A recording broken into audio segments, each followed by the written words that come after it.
Thoughts on Ultimate Warrior and your memories on him? Well, he got over big time.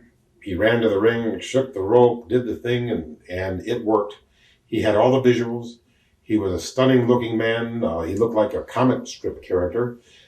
They say that, of course, he was a great Intercontinental champion, but they say when he got the world belt, he didn't draw. I was there. That's true. He didn't. However, he was an asset to the World Wrestling Federation, and perhaps the role of world champion could have been too much for him at the time. But at least it seemed like capable shoulders at the time, because his character was a little bit one-dimensional. And I realize that when I say that, you're listening to a one-dimensional character. So it's pot calling the kettle black. I have a below-average physique in wrestling. He had the ultimate physique in wrestling. But my ability was on the microphone. And, we all play our aces. I'd say the Macho Man has it all. He has the work, the look, the ability in the ring, this and that, and the indefinable je ne sais quoi.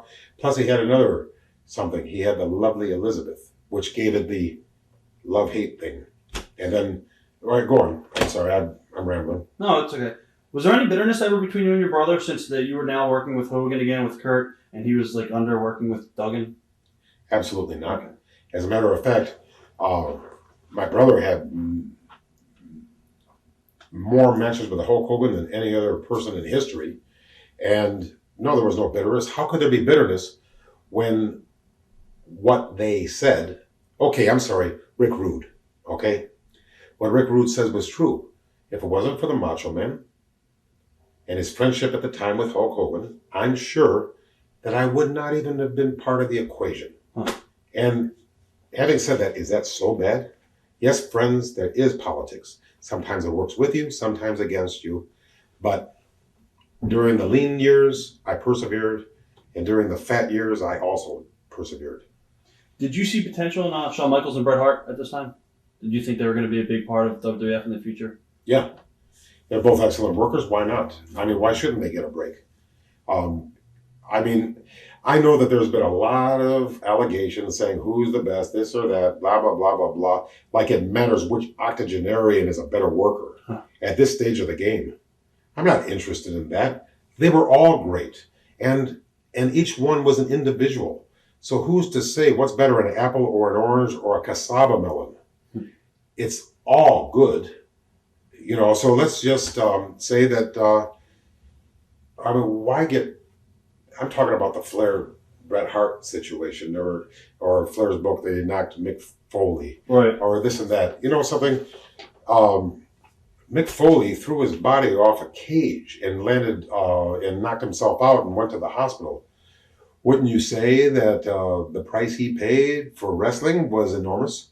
And how can you criticize it by saying he's just a stuntman? No, he isn't just a stuntman. He's a lot more than just a stuntman. He had a personality that the fans loved no matter which gimmick he had. He got over in a myriad of ways. He was an asset to the business. If he came back to the business, he'd be great again. I'm not really interested in knocking success because that makes me feel like a failure. Render under Caesar. Give the devil his dues. I was actually going to ask you about Flair. How did Flair fit into the picture? Which picture? When he came into the company. The company, the World Wrestling Federation? Yeah, the World Wrestling Federation. To me, it was excellent. Why wouldn't one of the greatest workers that ever lived, arguably, right. That actually one of takes the argument out of it. The only argument would be the greatest worker that ever lived. Well, I don't think there's such a thing as the greatest worker that ever lived. I think that people bring something to the table. Okay, and some people bring more, some people less. And since it's a matter of opinion, let's go back to the two words objective and subjective. Like we can prove who the fastest human in the world is. The clock will prove it. But we can't prove, like, for example, we both meet a girl. You think she's beautiful. I think she's a dog. It's the same girl. Okay, right. So it's like a matter of opinion. Whatever rolls your socks up may not, what to say that what looks funny to you may not look gorgeous to me. So let's all get along. I mean, and the only thing, I I read Ric Flair's book, and by the way, when I say that, I mean Keith Elliott Greenberg's book, because he's the writer, you know. Right. The only guy that wrote his own book is myself and Mick Foley. But when I wish that, I love Ric Flair, but I wish he had never mentioned these two words, Owen Hart, because unless he was to do it reverently and with his hat off, instead of using it to talk about stuff that doesn't matter, because in the final analysis,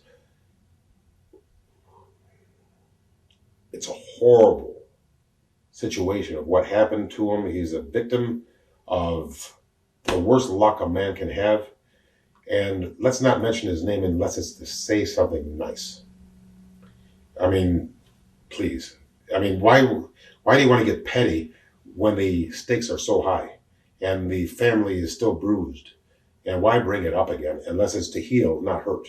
Watch thousands of exclusive shoot interviews right now on TitleMatchNetwork.com.